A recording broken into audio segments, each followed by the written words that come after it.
परी हवाओं में उड़ रही थी। अचानक तेज हवा आने की वजह से परी का पर मुड़ जाता है और वो तेजी से नीचे गिर जाती है और मदद के लिए जोर से पुकारती है, कोई है यहाँ, अगर है तो मुझे बचा लो, बचाओ, मुझे बचाओ। अरे ये कौन पुकार रहा है? हाँ हाँ, वो परी, मैं तो बिल्कुल भी नहीं जाऊंगा। हाँ हाँ। ऐसे ही दूसरी तरफ जंगल के बीचों बीच रानो चिड़िया रहती थी, जो बहुत ही गरीब थी, और उसकी बेटी गुड़िया भी उसके साथ रहती थी। उसका पति मर चुका होता है और घर में खाने के लिए कुछ भी नहीं होता। रानो चिड़िया की बेटी गुड़िया कहती है, माँ, मुझे बहुत भूख लगी है। माँ, आप कब जाओगी? जंगल से दाना ले आओ मेरे लिए माँ, घर में तो कुछ भी नहीं रह गया। हाँ बेटा, मुझे भी नज़र आ रहा है कि घर में कुछ नहीं है, लेकिन ऊपर वाला हमारी ज़रूर मदद करेगा। मैं जंगल जाती हूँ, मुझे कुछ ना कुछ मिल जाएगा, फिर मैं आपके लिए अच्छा दाना ढूंढ के लाऊंगी। मेरी बेटी दाना खाएगी ना तो पेट भर जाएगा मेरी बेटी का। ऐसा कह के रानो चिड़िया जंगल की तरफ चल पड़ती है। वो दाना ढूंढ रही होती है, कभी इधर जाती है तो कभी उधर जाती है, और उसे एक जोर सी आवाज़ आती है, बचाओ, बचाओ, अगर कोई है तो मुझे बचाओ, बचाओ, मेरी मदद करो। रानो चिड़िया आवाज़ सुनकर थोड़ा परेशान होती है, फिर आगे चलकर देखती है कि एक सुनहरी परी नीचे घायल होकर पड़ी हुई है और रानो चिड़िया उसकी मदद के लिए जाती है। कौन हो आप? क्या हुआ? आप ठीक तो हैं ना?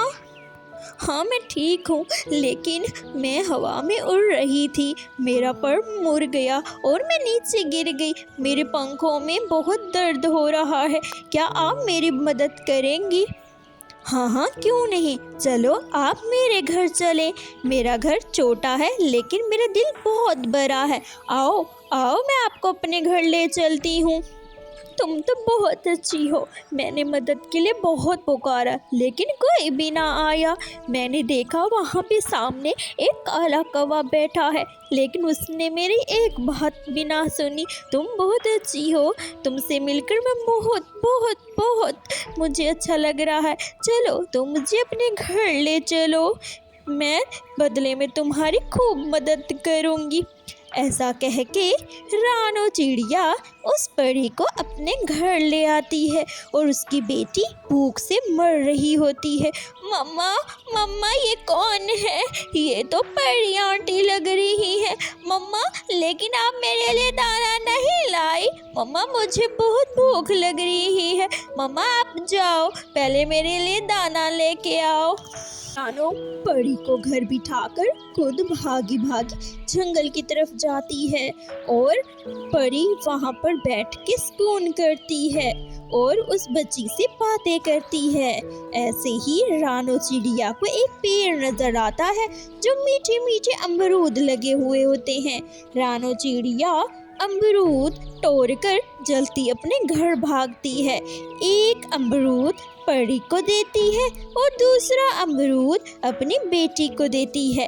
ऐसे वो दोनों फल खाते हैं और रानो चिड़िया अपने लिए फल नहीं लेके आती। परी ये देखकर समझ जाती है कि ये बहुत अच्छी और दयालु परी है और सोचती है, मैं यहाँ से जाऊंगी तो इस चिड़िया की मदद करके जाऊंगी।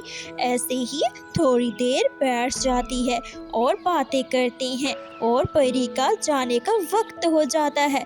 परी चिड़िया से कहती है, अब मैं जा रही हूँ, मैं जाते हुए तुम्हें कुछ देना चाहती हूँ। जैसे ही परी अपनी छड़ी घुमाती है तो खूब सारे फल उसके सामने रखे होते हैं और वो बहुत खुश हो जाती है। वो परी का शुक्रिया करती है और परी चली जाती है। दूसरी तरफ बैठा कालू कौवा ये देख रहा होता है और मन ही मन सोच रहा होता है, अगर ये छड़ी मेरे पास आ जाएगी तो मैं अमीर हो जाऊंगा। ह ह ह। ऐसे ही कालू कौवा परी का रास्ता रोक लेता है और परी को धमकाने और डराने लग जाता है। कालू कौवे के पास एक बहुत बड़ा कुहाड़ा होता है। परी से कहता है, ओ परी, चल ये छड़ी मुझे दे दे, वरना इस कुहाड़े से तुम्हारे दो दो टुकड़े करके यहीं फेंक के चला जाऊंगा। तुम अपनी खैर मना के मुझे ये छड़ी दे दो। परी तो बहुत शक्तिशाली होती है और उसे परी घुमाकर उसे वहीं का वहीं बकरी बना देती है और कालू कौवा वहीं खड़े होकर बकरी बन जाता है और मैं करता है, मैं, और वो घास की तरफ भागता है और घास